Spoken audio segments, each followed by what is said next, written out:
Grace and peace from God our Father and our Lord and Savior Jesus Christ. Good afternoon out of Zurich.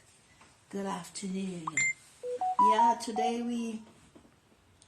we are discussing about collegiality. And there are some topics that we will be opening up and to discuss, because we've seen that a lot of times it is left out during the process, and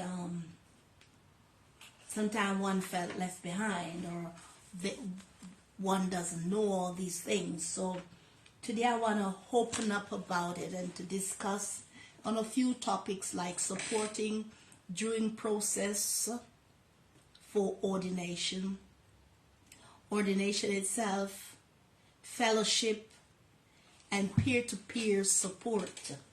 How do we support our peers in the ministry, and what great length do we go through, and how do we prepare ourselves for ordination, stuff we get, and who does the church help us in this process, or do we have to fund it ourselves, and stuff like that I'll be going through.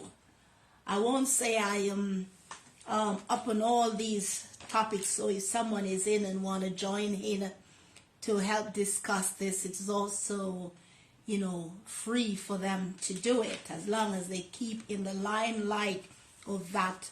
We do not put any blame on anybody. We are all here to learn and not to be biased in our speeches. And I'll start along with myself and to discuss during the time of my ordination, which I got ordained through the monastery back in 2010. And, it's not the process that one would see, but one is been known among the brethren, and once in a while there's someone who sends you over an email and encourages you, and to make sure that you are standing in your faith.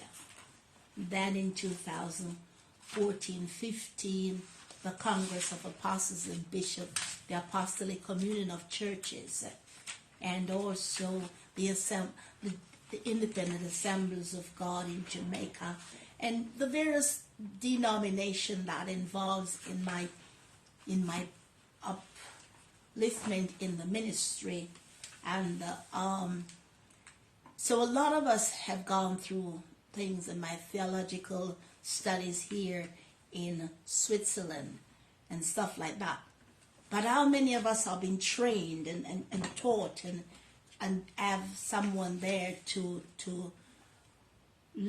talk with us, encourage us, empower us, commune with us? We are together in the ministry and all that.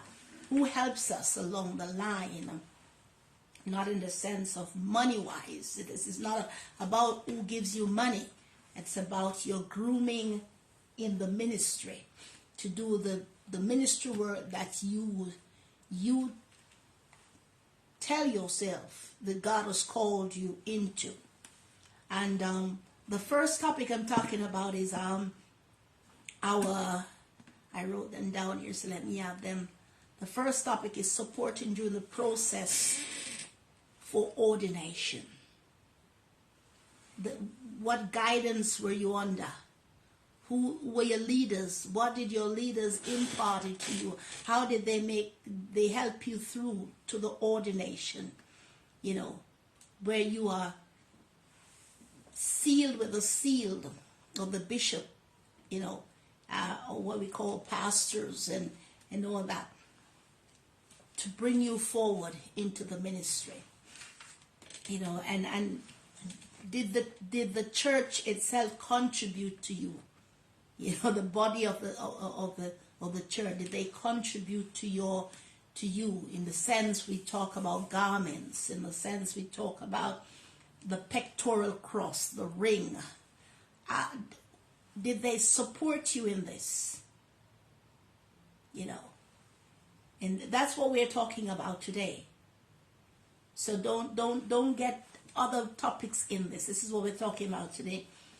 Were they there to support you in this? Did they have somebody coach you in what to wear, how to wear it, and all of that? The preparation towards the ordination. What did they put before you? Was there a theory, practical stuff that they put towards you so that you would understand what you're entering into? You know, a lot of us, we say we are called. We put out big words that we are called. But do we understand what we are called to? This responsibility. As the church been there to help you through, you know, and all that kind of stuff. Are you on this sort? How did the church help you in your ordination? Going through stuff by stuff. This is what we're discussing today, and you know, I want people to come on in and to engage themselves in this. You know, because too many times we're in the church, but we don't understand what we are really doing, how we do things, and all that. So, you know, this is the topic. You know, how was your preparation? What it was? How did the church support you in moving forward? What did they groom you into to let you understand that during the process of the ordination, what was it going to be like? You know, and I'm still waiting to see if others would come on in and to engage in this, because, you know, the garments that you wear, did they tell you what the garments were for? In all these things. So we want to get your insight on this, not just I myself teaching, but to hear from your standpoint what it was like for you, you know, during the time of the ordination coming up. Just like when you're getting married, you know, I realize it's actually the same process. You have somebody that coach you or listen to you and to help you through what you if and your nots, and to see if you are there for them or together with them, and to show you the path along the line. It's not just you jumping up in church and they lay hands on you and then tomorrow morning you get up and to be a pastor. That's not just what I'm talking about right now. I'm talking about the process to the ordination. How did the church facilitate you? What was the step that you had to take? Did you have to take an oral exam? Did you have to do a practical somewhere? How did you come to stand in the position that you are? All these are some of the things that we would talk about, you know, and many times a lot don't have this insight of what's going on. They only gather up and knowing that they are pastors. Is there a continuation in your studies after you have been ordained in all these stuff? You know, these are what we want you to be reasoning about. There's nothing in it to say, oh, I didn't know that was supposed to happen. You know, you don't just be a pastor and just sit there and you just preach. No. Yeah, there's a continuation of studies. You know, maybe not everybody will have the high theological backgrounds of PhD and all that. But there's something that follows on in your ordination. So our first topic we are talking about is that supporting during the process. I hope someone will come on that we could discuss this process. You know, how the church itself, do they support you? You know, do they support you, or you just call yourself a pastor and they just lay hand on you and that's all there is to it? Is the church fathers or the church mother keeping contact with you? Are you, as a leader, now that you have become a leader, are you one of those who also reach out to the church leaders yourself, the process I'm talking about, during the process for the ordination, wherein hands are laid on you. What happened during that time before they just say that next week, next month is an ordination to consecrate or to ordain or to elevate this person into this position? That's what we are discussing. And I'd love to hear some opinion from the folks out there who are leaders, seasoned leaders. How did it come about for them? Your opinion is very important.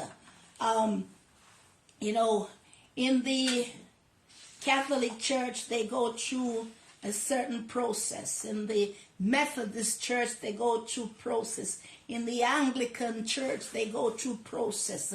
In the Orthodox, they go through process. In the Reformed Church, they go through process. And I'm supposing also too that in the Adventist Church, they go through process. They go through a certain sort of process so that you can understand what it is.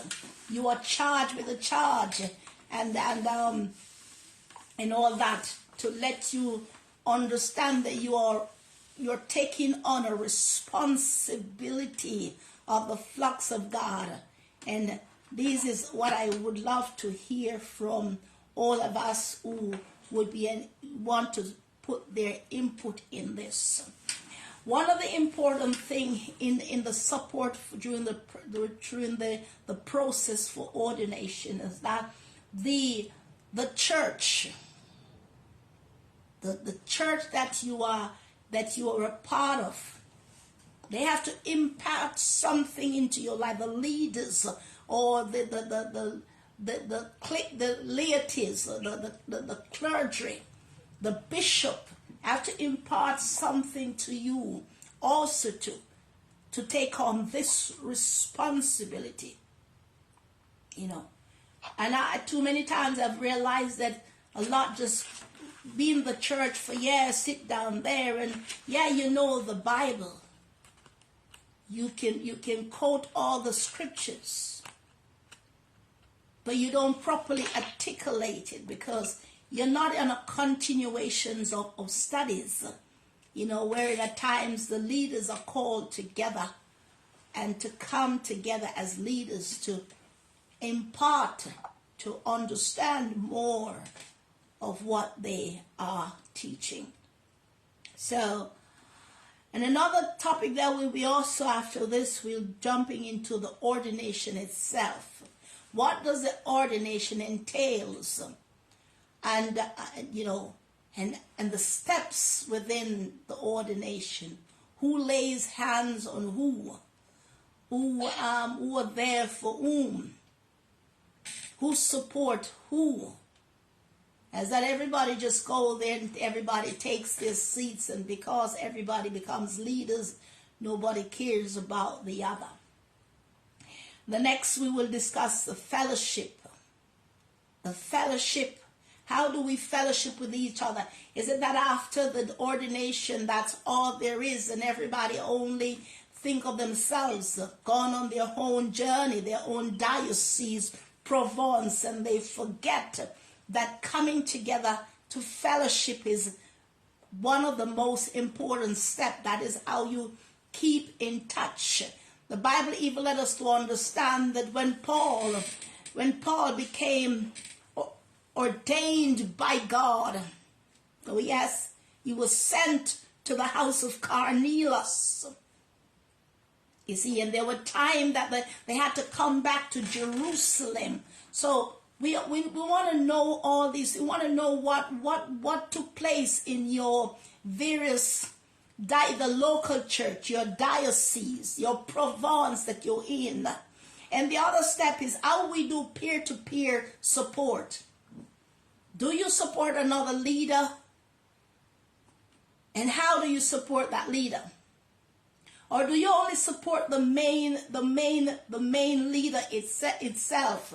And what do we do during those period of time?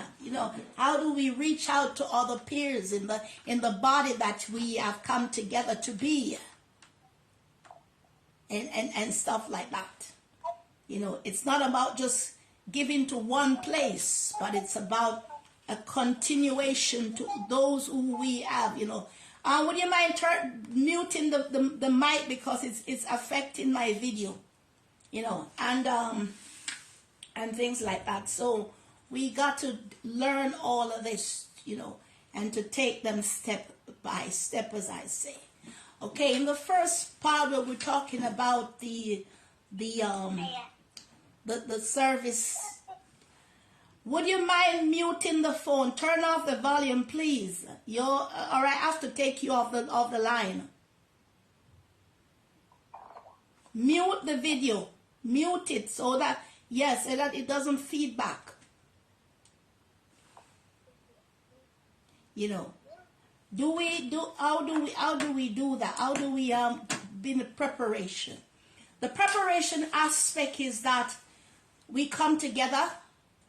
We normally the church have a list of who is going to be ordained, and during that process of time, the importance is of theology background, or let's just say you don't have any theology, so I'm just talking on the neutral ground, and the church has called you to call everybody together. There's something from the leader which will explain what will take place, and from the leadership itself that will take place, and one of the things is that how you will dress on that day, you know, whether everybody will have the same sets of garments. How do we come about the garments? Where do you purchase the garments?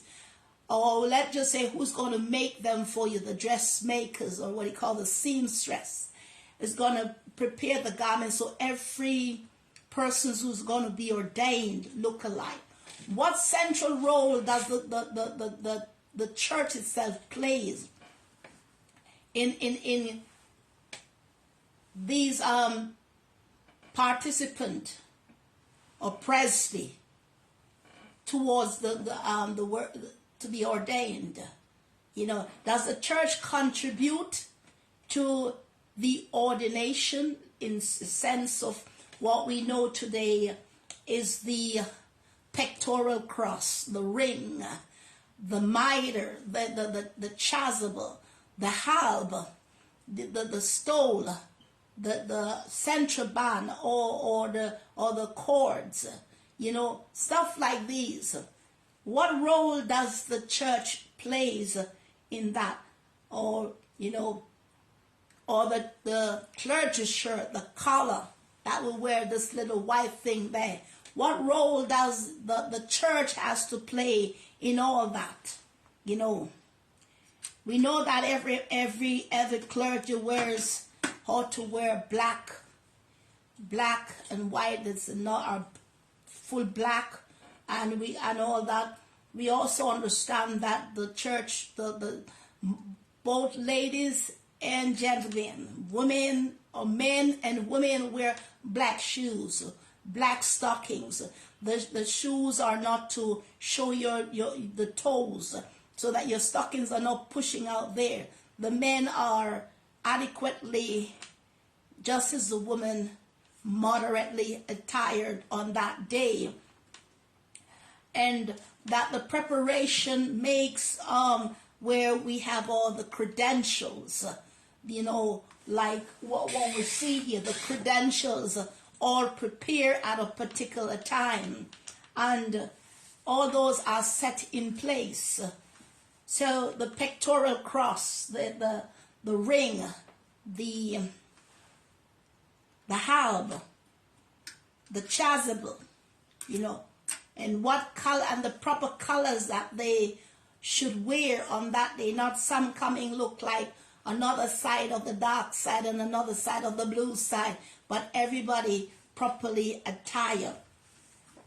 And we are asking questions such as, who support who in this part of it? What responsibility does the church takes in this, or should it be individual who bring their own garments or attire, and and all this. These are some of the things we would like to talk about. In terms the Catholic Church, I suppose everybody have the hand-me-down. I think the Anglican Church does the same thing. I think the Orthodox does the same thing. But in all of other fellowships, I suppose that each individual who will be ordained has to come up with their own garments. That means to have everybody in the same sets of garment. There ought to be a communication between who, as a church, set aside one person who would be become the administrator, the person who would tell everyone that this is the garment we're wearing on the set day. Let's say the Friday, the Wednesday, the Thursday, we're wearing this color. On the ordination day, when normally would be a Friday or whatever day, that they would wear a certain color. That every clergy that will be ordained will wear the said color, and the garment that they would leave from the altar with will be rest on the altar itself, rest there. And then when each has been ordained, they will be clothed with that garment that let them leave that place being an ordained clergy. The question still remains: who stands for the responsibility of these garments? Is it the entire body of the church or the individual? I know in some churches that the individual come with their own garments.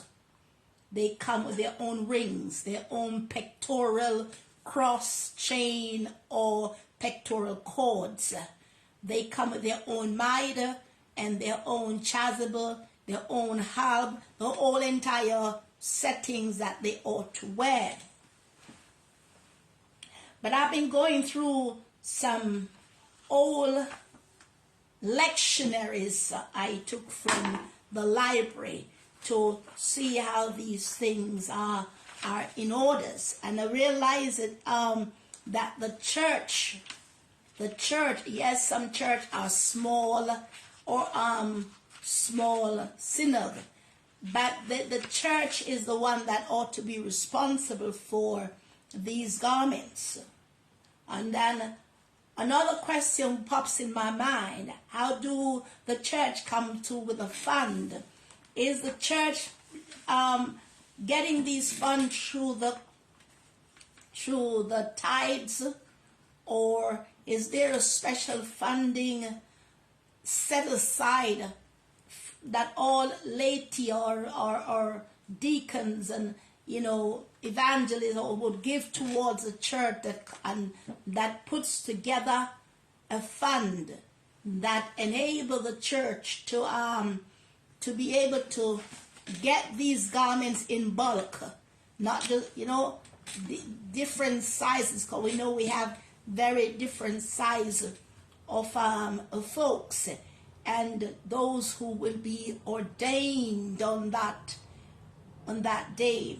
Not all the garments, but some of the garments, the one that will allows you to live there, being the ordained priest, the ordained bishops. I'm using the terms, clerics or clergy, and then these ones ought to be the responsibility of the church.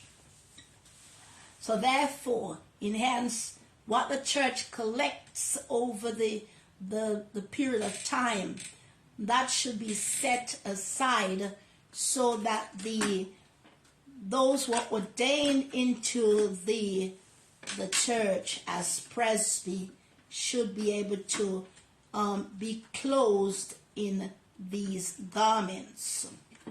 On the day of ordination,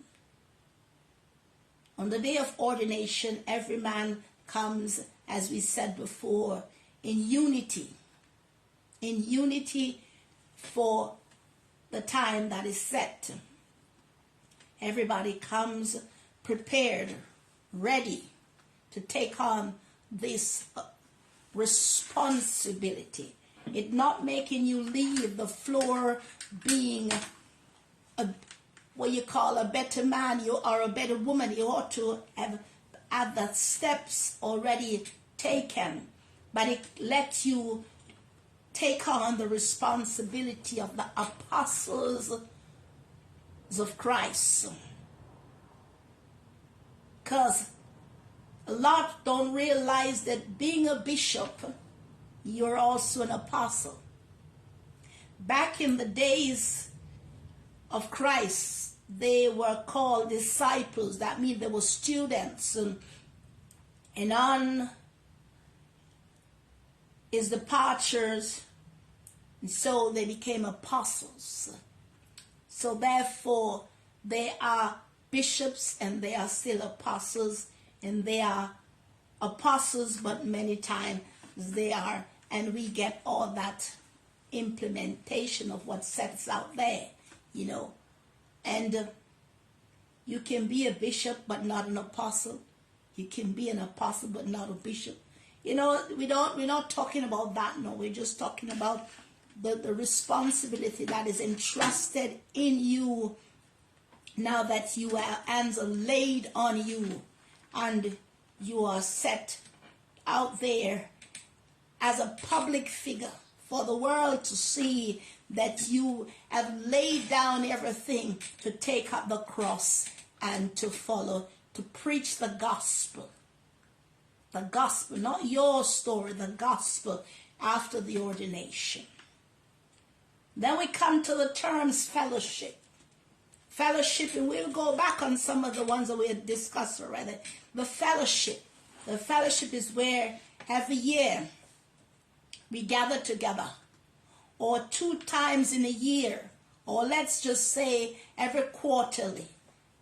Depends on how the church has set it, or the synod has set everything, and come together to not to preach to each other, but to come together to show our report of the year, how the diocese is going on, the local church in the diocese, how the saints are being fed, and how they are, and there is growth in, and where there is a stagnancy, and how we are able to pull out those that are capable of handling situation and follow on, you know. In the diocese, you know, the local church in the diocese that are given responsibility for the flocks of that diocese, and the leader of the bishop of that diocese has to oversee all that, to see how they are faring. And if there's a stagnancy, as I said before, has to sit down with the parishioners, you know, and to discuss what can we do to have a growth in the fellowship, that more saints will be added to the congregation. That's what the fellowship is all about. When you come together, it's not to preach and who is prophesying to who, but to come together to bring a report so that you will go back being empowered to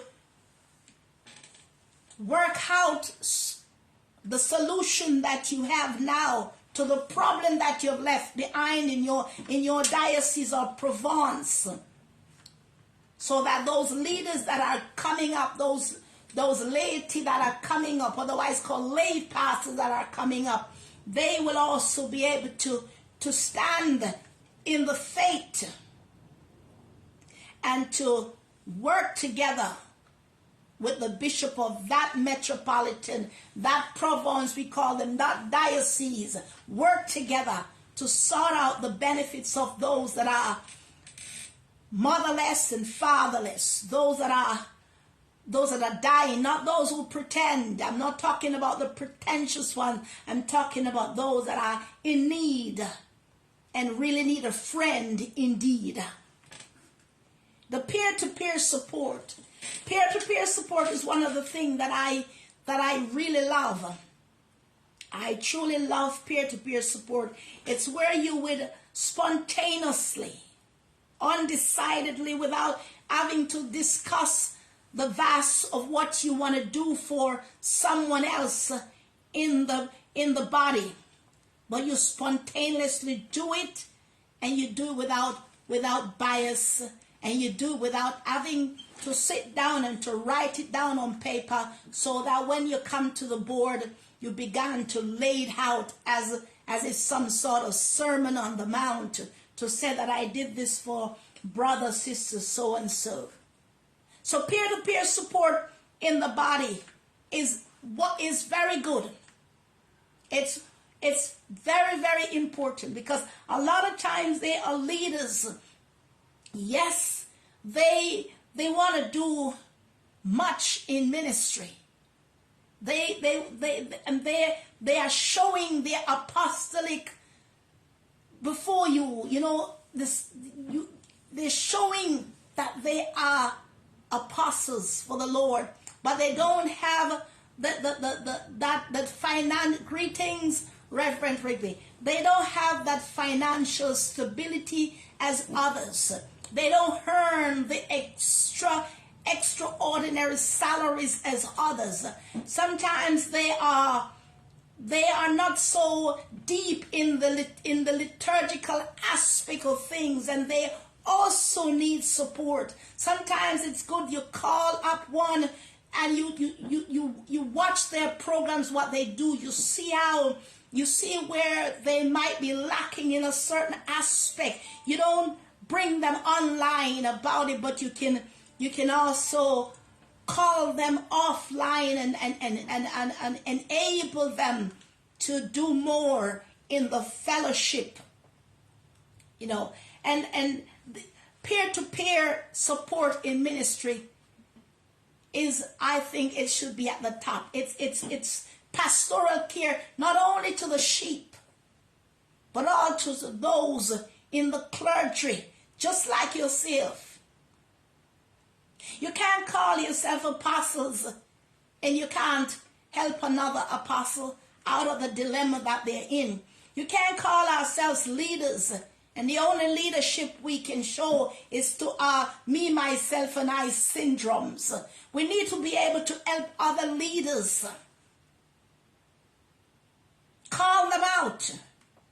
Show them where they are wrong. Show them what they are doing that has caused stagnancy even in their ministry. And help them along the line. You know, I've heard folks complain about not getting support from their peers. Too many times I've heard that. They're not getting that support. They thought that that person would be there for them, to also listen to them, to empower them in areas that needs empowerment. And they sometimes pine away and begin to stay by themselves. And that's why we have so many out there that only have a church that they are the top and the bottom and nothing more. They start with themselves and they finish with themselves because they can no longer trust other leaders. And it is causing a whole lot of offset shores. If one understands the terms, and I'm saying that mean there are churches popping up everywhere.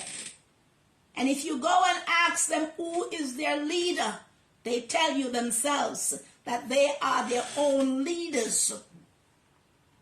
Because why? They can't find leaders who will help them through. Yes, when they do wrong, it's good to help them. Speak to them boldly with that authority and let them understand that this is the body of Christ. We ought to preach that which is right and stop trying to manipulate God's sheep, people, nation, whatever terms you want to use. So peer-to-peer support is 100% a must for every leader. When you were being ordained, you were not just one person being ordained. You may be ordained in a batch.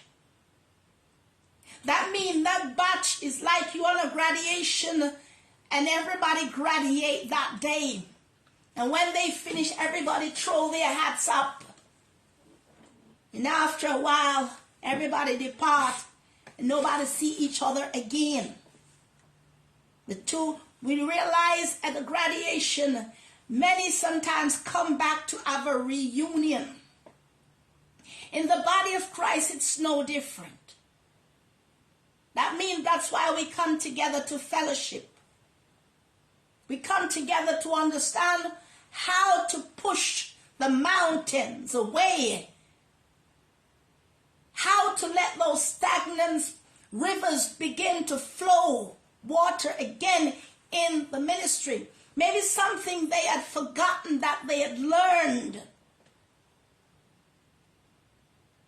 A doctor doesn't stop learning unless he wants to stay there and know nothing more. So the church, the leaders inside also to learn each day. Share your thoughts with other leaders. Be ready to listen to other leaders.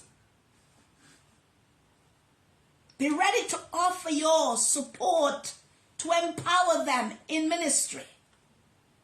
Where they lack, step up yourself to say this is how it ought to be, without pushing anybody and drawing anybody like you think that there's a horse and there's a cart.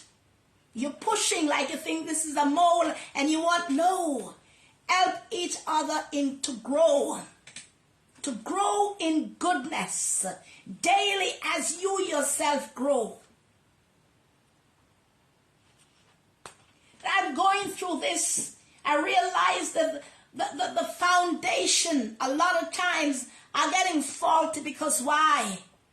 We have forgotten. We lay hands on others and that's all we think about. We lay hands on them so we leave them on their own. You are responsible for them as long as you have breath.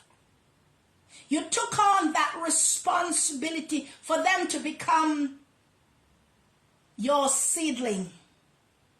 And thus, therefore, you are entitled, bound by biblical, spiritual, physical laws to govern them. When they make mistakes, to draw them, chasten them, where the Bible uses those words, and allow them to grow. Show them. Show them that particular, you put it, look at it again. You don't have, it's not about telling them how to preach. It's not about telling them they should know. It's showing them how. While Jesus was with his disciples, there was a time when he sent them out. And they went out there, but they couldn't cast out demons. He reprimanded them. But he allowed them to see how it is being done. And that's peer-to-peer help. None of us know it more than the other. I don't care how many theological background you have, how many PhD. You name it, you got it. No, I don't care how many times you know how to read better than another, and how you can sit down for hours and study a certain sort of pattern or things. You still don't know everything. So peer-to-peer support is important. I'm going back to the fellowship. The fellowship, when you gather together in the fellowship, when you gather together at fellowship, you're not going there to preach. No, you're going there to exchange ideas. You're going there to exchange ideas with each other.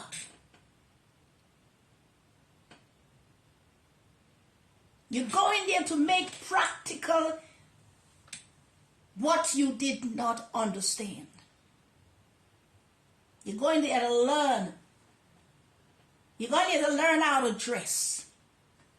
You're going to learn how to do the Eucharist, or what we call the communion, the Lord's Supper.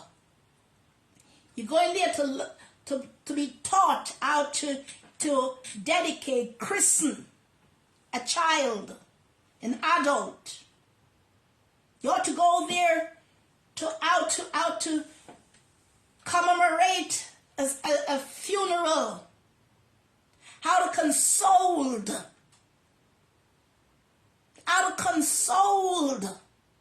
someone that is passing through phases. You go there to understand. Maybe you have never done a wedding before, and in this fellowship you come together to be taught how to do a wedding. And that's what the fellowship is about. Come to refreshing your mind, to see what you may have been lacking that causes stagnancy in your ministry. So that when you go back to your local diocese, your local congregant, your parishioners, you'll be able to bring forth, put that into practice. That's what I think fellowship, otherwise you're going to pray for breakthrough. A fellowship without prayer, for me, it's just a sort of gathering at the street side, just to say, I, Elohim, by. One has to understand that we come together to figure out and put into practice what we have learned.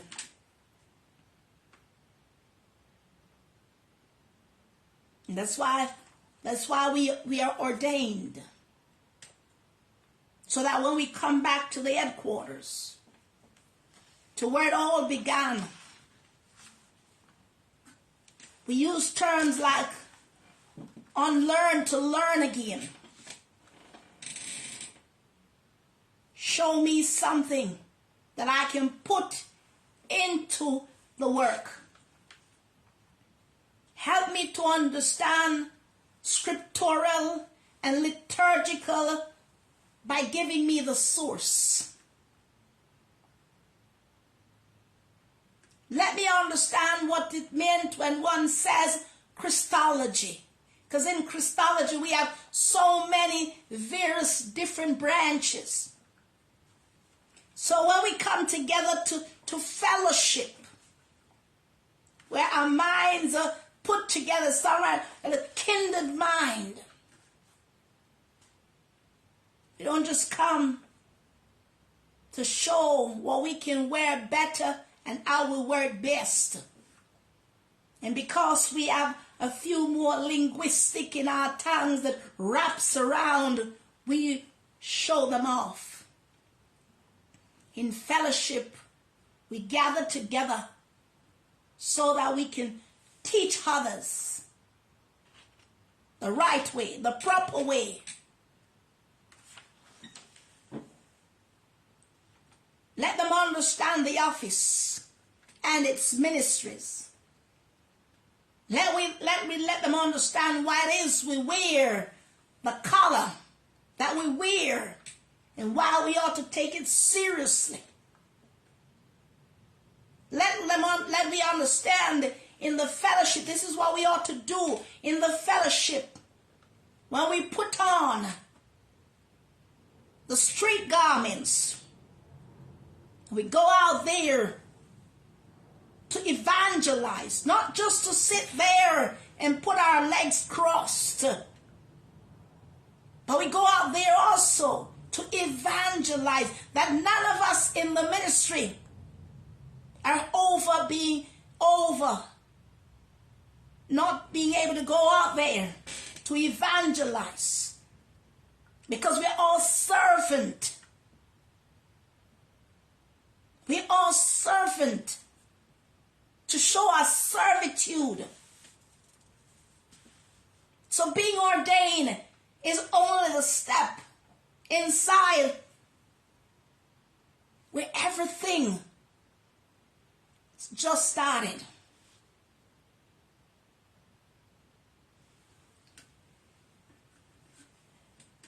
You know, we got to understand all of this. We got to be more doing, active, passive in what we are doing.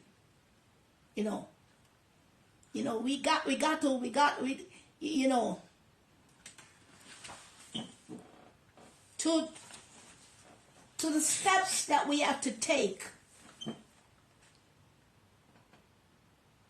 to help each other. A brother might need a shirt, and you got it, and you can help. You don't wait for the brother to ask you. You help that brother. You don't have to put it out there to say that, oh, I'm going to help Mr. So-and-so, brother so-and-so, sister so-and-so. You are seeing them. And the reason why at times you don't see them because you don't call them. Maybe you see that they need a shoes. And their shoes is becoming wax on their feet. You ought to be ready to help. Help them. In ministry, I don't believe that only one person deserves to be helped. I believe every person ought to get the same help. I believe in tithing. But I also believe in genuinely giving. Giving from your heart. Giving without making promises, and you never come up with the promises. And if someone would call you, you will find 1,000 and a million excuses. I believe in giving. I agree that there are those who keep on pestering and put themselves in situation that they could have avoided. Yes. But I just believe that within ourselves, we ought to be able to, at times, sow a seed in another person's life without they even asking us. Don't even tell them that you're going to give them the seed. No. I don't believe in that one. I believe genuinely the Lord speaks to your spirit. You literally sow a seed in that brother, sister life without disclosing it to a third party or even telling them so that they expect it to come. I am one of that. I am really into that. Don't make promises to your peers that you know within yourself that you cannot fulfill.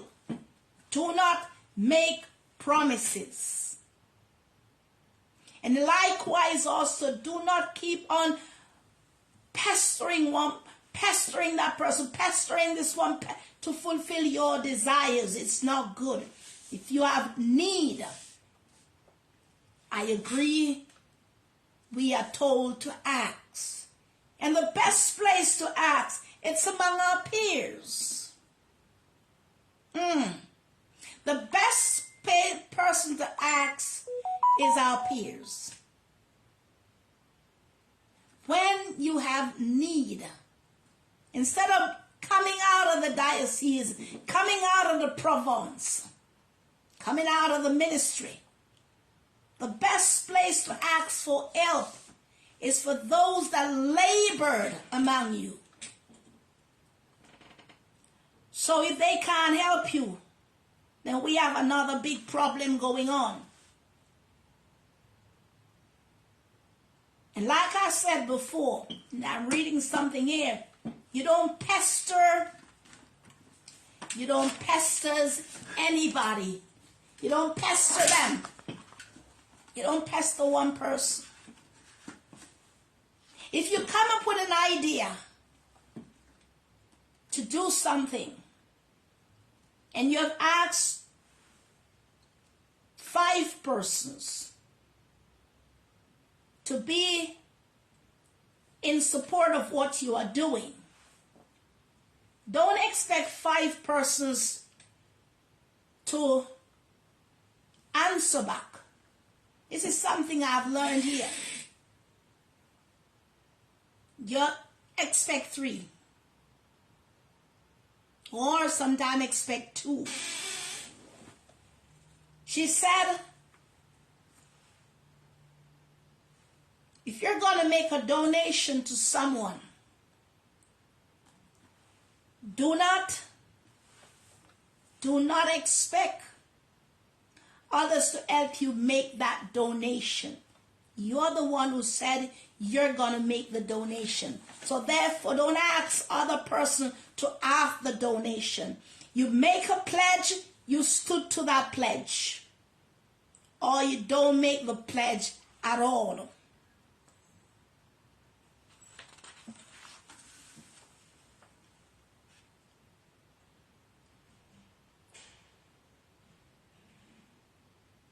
The quotation is from the Bible in Ecclesiastic. When thou hast vowest unto God, definite, because he has no pledges in full, you pay that which you have vowed. These are some of the things we have to understand. If we're going to support something and we put our mouth in it that we are going to support, we have to make sure that we are going to support. If you know that you cannot support, then do not put yourself to say that you will support.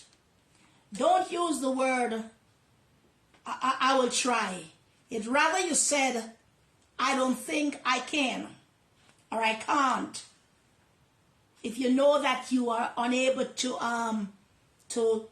fulfill that vow, but don't start it in the first place, because one will keep on reminding themselves that you have promised to do that. So therefore, do not start it. Another thing is that, as I mentioned before, who helps with the vestments that clergies wear when they are being ordained? As I said before, there are churches that have hand-me-down, that when a priest is being ordained, they get these garments to wear.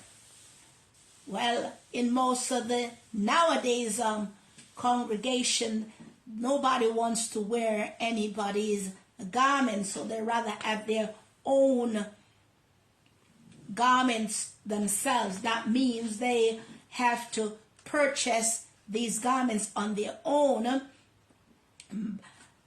So if they purchase the garments on their own, what does the church give to them as a gift? under the body or in the body. You know, my opinion that if the clergy in process gets their garments, the church has to make sure that it gets their pectoral cross. If the church can't come up with a pectoral cross, they get them the garments. If the church can't get the garments, they get the ring. If they can't, they have to find something to hand over to these new clergy. Otherwise, it's look some way.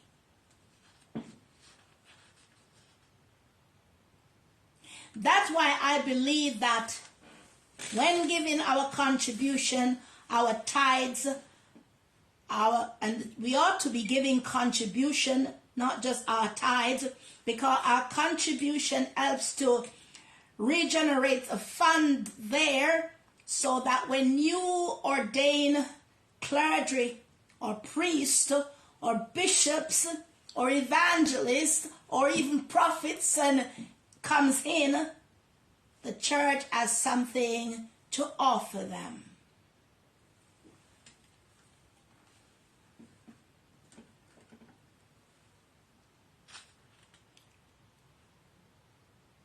The pallium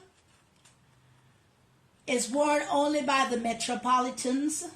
So thus, therefore, let's just say that the church has 5 metropolitans. That means there ought to be a contribution to the pallium. Or these palliums are purchased in bulk and set aside for these bishops. But what if the church is doesn't have that funding? What do we do?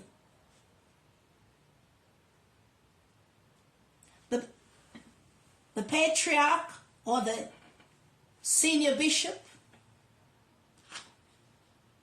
come together with other clergy or clerics,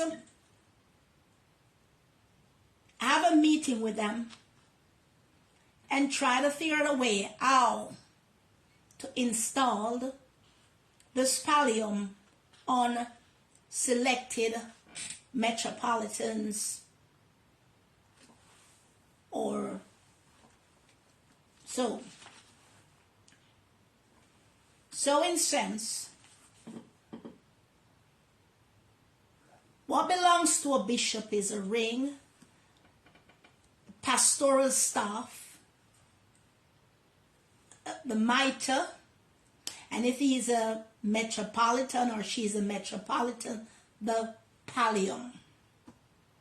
This is what they're entitled to use, and therefore we have to find ways how the church is able to hand these down at this significant time. Every bishops, let's just say senior pastors of a church, everyone has a ring. The ring is that it's a mutual bond between them and the church. The church is like his wife.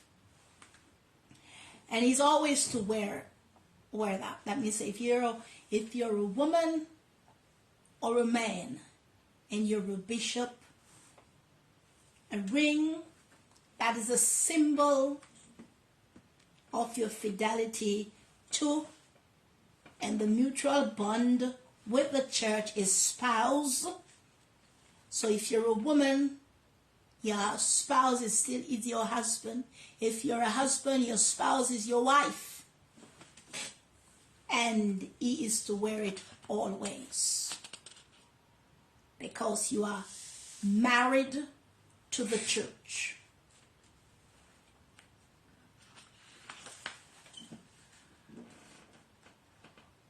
Bishops carry a staff, we understand that.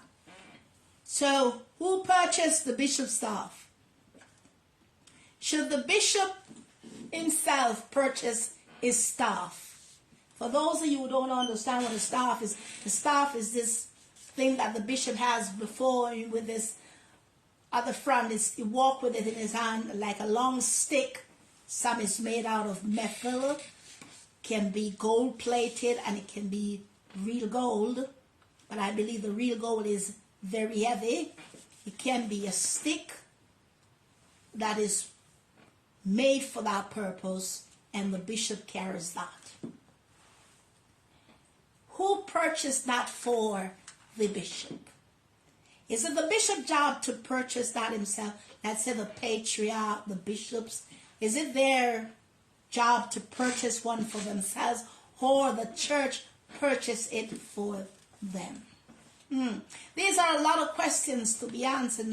I just hope I could get someone in who would be so kind enough to answer some of these questions, or to validate what I'm saying, even though I know what I'm saying is correct. As a rule, the bishop holds the pastoral staff. That's what it's called. And it's curved at the head, turn away from himself and towards the people. And as he walks in the procession, listening to the gospel reading and giving the homily, he carries that before him. He holds it in his hands and he walks with it into. Who purchased that? When the patriarch of the church holds that, or of your local diocese and he's a bishop, who purchased that? In most cases, we realize that leaders go about getting their own by purchasing one. I realize that in the Orthodox, in the Catholics, they have one there already. So it is being used by the priests there in the local churches. Greetings, Evangelist McPhee. These are purchased, but in the local churches, such as I would have said mine is, we go about purchasing one for ourselves. I don't have one. We go about purchasing one ourselves, and thus makes us as one. But in the Anglican church and all those big churches, I'll call them the land church. They are the church that mostly dominates a country. They always have those already there. So the bishop or the priest, they don't have to purchase one themselves. So, like the chasuble, the pectoral cross, the pectoral cord and the pectoral cross, and they don't purchase those. It's there because the church over the years have come to the point where they have all these already in bulk. I would say not a vast majority, but in bulk there to be used at a certain time. And so in our local churches, we should depend on peer-to-peer supports. So if a bishop is being ordained and his pocket is not long enough, I think peer-to-peer support should step in and help to alleviate that weight from that bishop. Likewise, in the ordination, the clergy, the garments that is being worn, I think peer-to-peer support should be there to help those who are coming in to be able to set themselves properly in the garments to be worn. You can't be coming to an ordination and when you finish ordain everybody wearing red and you are in the purple or you are wearing something different. It doesn't look good. If the color is red, everybody ought to wear their red and their white. If the color is black, everybody ought to be wearing their black shamir, their black cassock. Sorry about you. Their black cassock they should be wearing. And let everybody looks good. I hope I've been doing it good so far. You know, we need to be helping each other.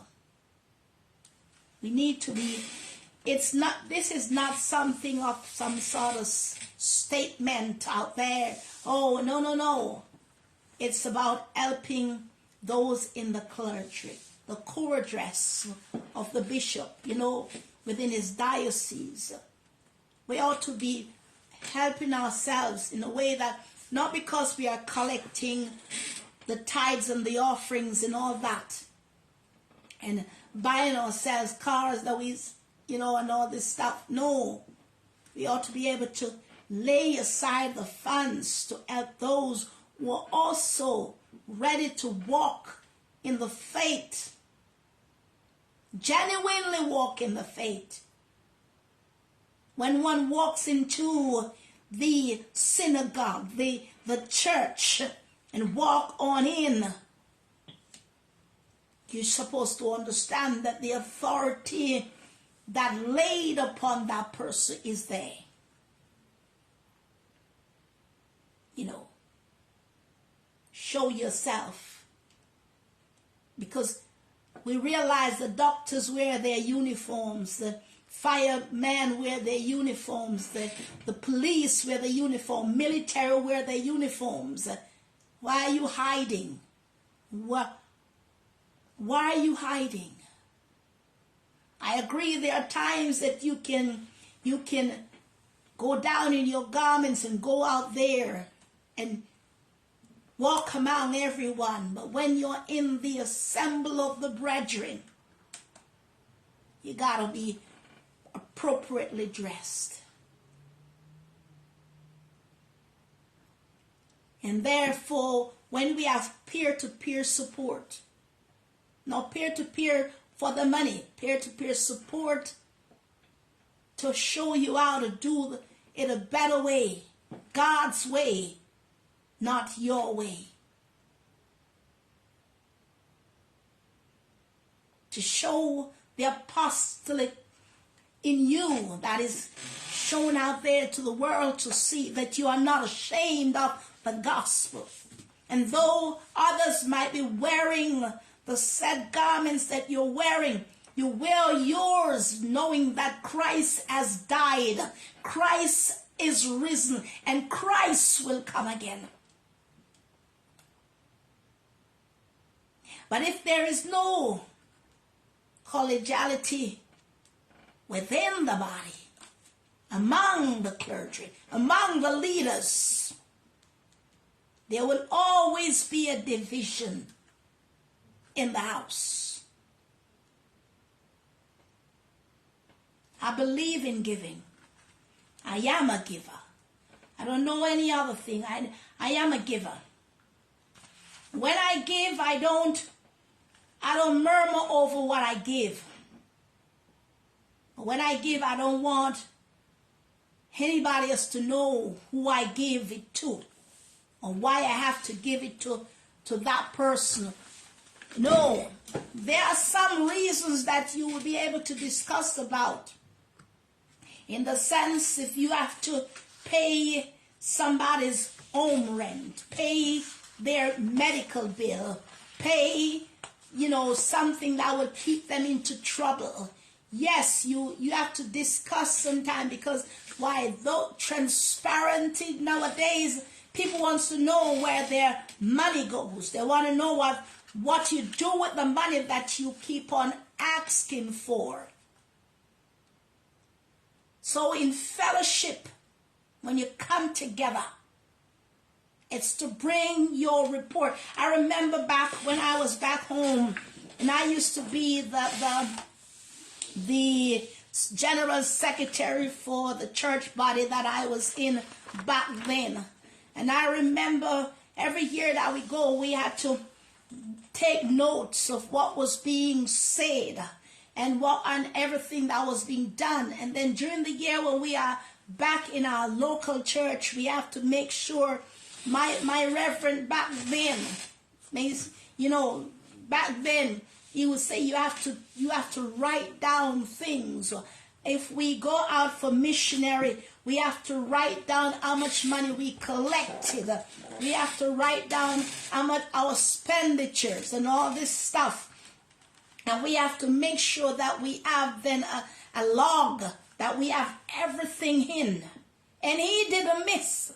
You make sure that, come on, Bishop Brown. Back then I wasn't even Bishop Brown. So you see, he said, come on, get down and start looking into this book and see if every figures were correct. And make sure that you write them so that when we are reading them, we can read them. And every year when we would go to Falmouth, Trelawney, to our meetings that we go to, and all the churches would come together, you got to stand there again.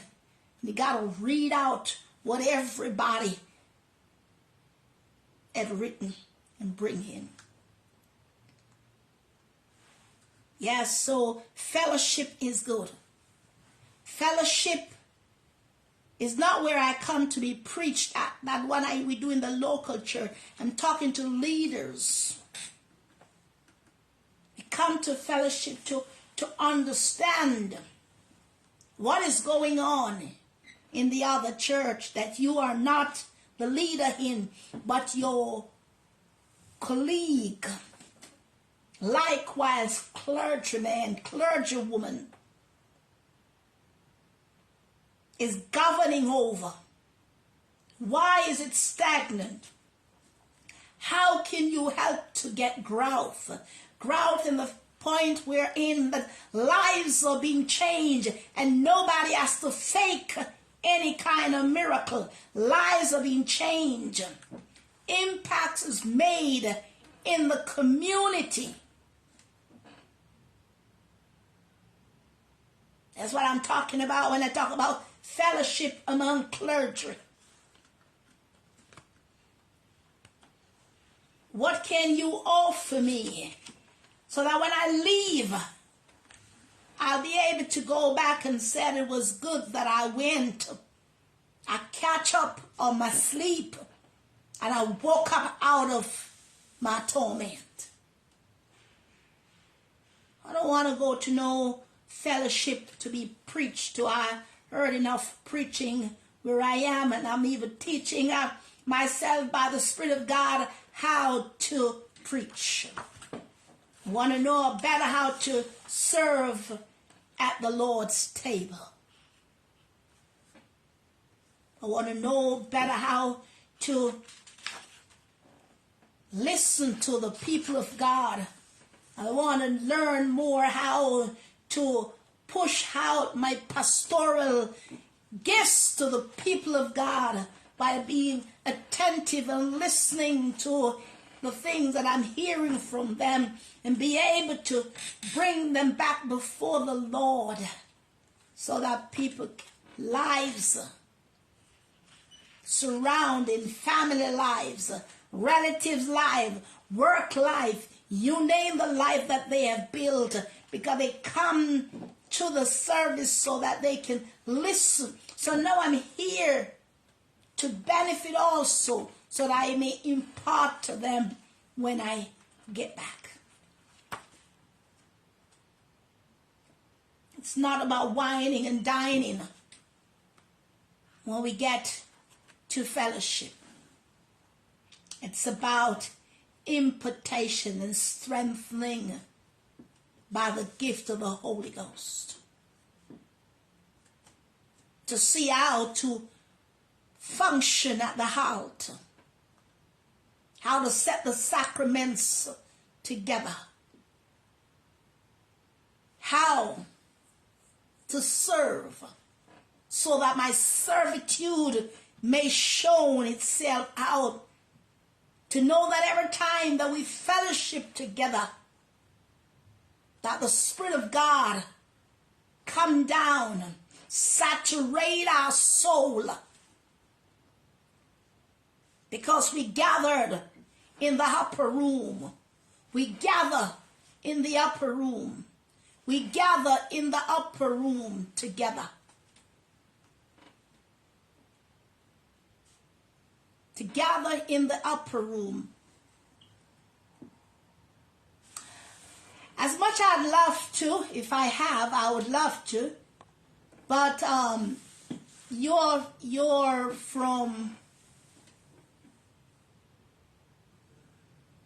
from Nigeria, and I am sure there are a lot of local churches in your community.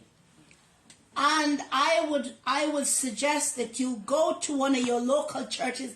If you're a member of a church, go to your local church. I am living way over yonder, far away from you. Go to your local church and speak to the leaders there. There's a lot of local church in your community, I am sure of. And ask for the support that you are asking for. I agree that if you ask from abroad and they send you, it's enough. But for you not to have anything to eat, seems to me that you don't like to go to the farm. It's too big for you. You want to wear a tie and look good, but you don't want your hands to get messy. You see, I am not that kind of person. Even though I'm living in a foreign land away from my home, I still got to make myself messy on my balcony at times. So therefore, Madame or Sir, I would advise you to, and I think this is the best advice, to go to your local church and ask them for support, because that's what I'm here talking about. How peer-to-peer can help. Ask in the local church for support. Yes, so as I was saying before, in our fellowship, when we gather together, how to get by, to be strengthened by each other's, and all that.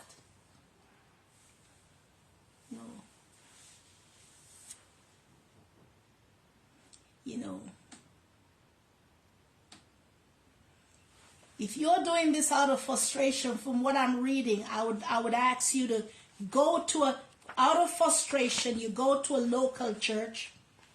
Out of frustration, you enter into a local church in any community that you're living in, and you go there and you ask for support. The local church should be able to help you out of frustration. I am not in a position to assist out of your frustration. So as I was saying here, support during the process for ordination. You're called, but you don't have the money for the various things that you would need.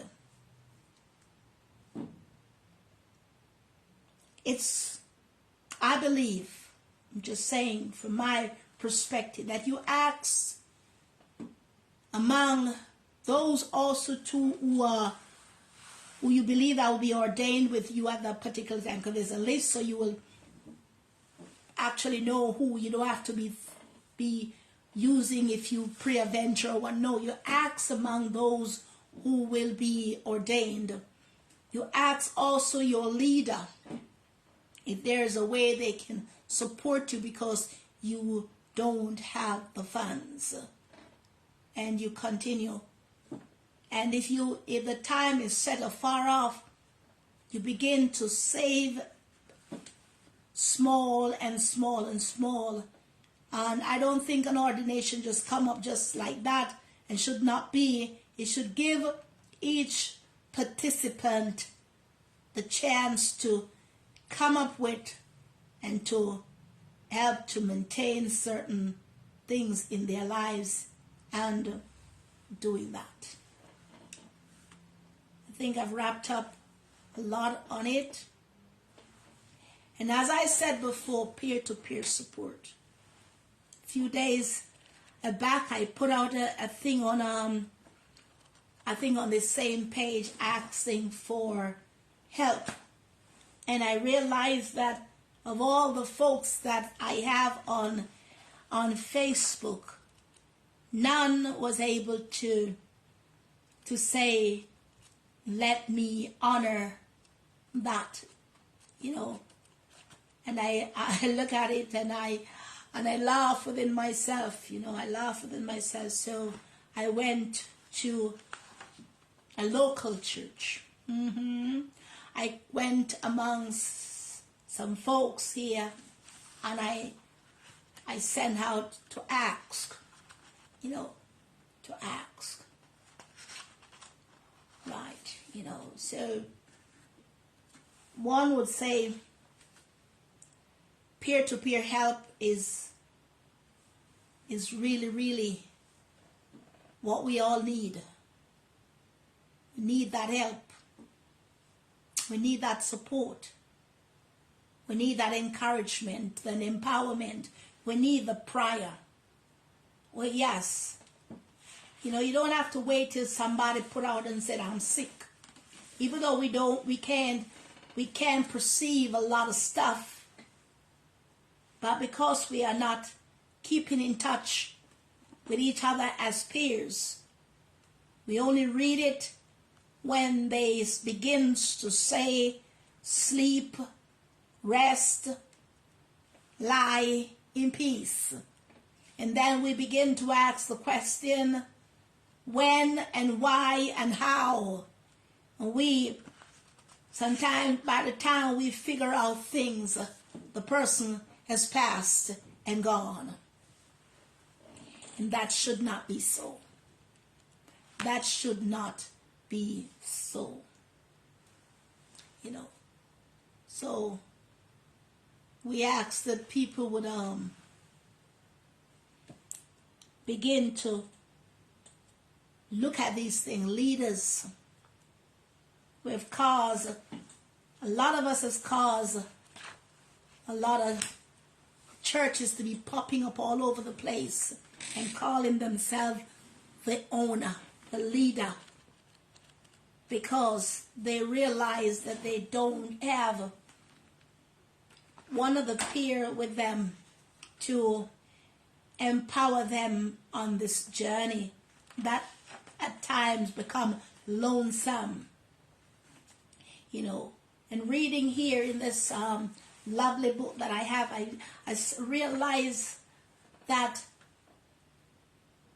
we are missing a lot of stuff. Yes. You see, the church has only come and be preaching to people, preaching. And too many times the leaders are not listening. They're only preaching. They come out and they pop a lot of prayer, but they're not listening. They prophesy, but they're not listening. They're not listening. You see, like this person writes in here that they don't have anything, or they say, please kindly help me with any amount. I don't have anything to eat and I wanted to buy food stuff. I'm doing this out of frustration. Please help me. God bless you. The local church, don't just wait until Sundays or Saturdays or Sundays to to be able to govern. Governing is a daily process, something that you do daily, you know. I know a lot of folks will write in and tell lies and that they want this and they want that, and they can put in all the stigmatization just to get at you for help. But you got to be mindful. You got to be careful. This is what I have to talk about collegiality today. And I trust that I have helped someone along the line. As I myself have learned some things over the years, and I'm still learning. I am still learning, and I thank God for the open doors in my life for me to learn. Yes, God has made a way where I can be taught things that is relevant for my life in Him, and that I'll pass down to others, that they too may also learn and start searching for ways how to learn these things. Because when we don't have peer-to-peer support, we become weak. And many commit suicide, and yet still they are preaching from the pulpit. Many become lonesome. They refuse to ask others for help because of this stigmatization that because you are a leader, you always and should have. And many are looking at their own pockets and say they have, so everybody else ought to have, and these kind of things. But I am here to say to even my own peers that many a times I too lack the funds. I too lack the funds. On a daily basis, lack the funds to, even what the sister would say, lack the funds to get the stuff that I also need, and also to help others. But who would understand and who would believe? Because you would say, because you have, everybody else ought to have. But it's not like that. So, as I round up this for today, and I hope we'll have another time to talk on these things and to maybe get somebody else to come on into the program and to share some insights on it. You know, more of why the leaders have to pay for the garments themselves and not the church. And why the church has and leaders don't have to pay for it. And how do we go about helping those who are entering into the office, the seat, to proper conduct themselves and to wear the appropriate garment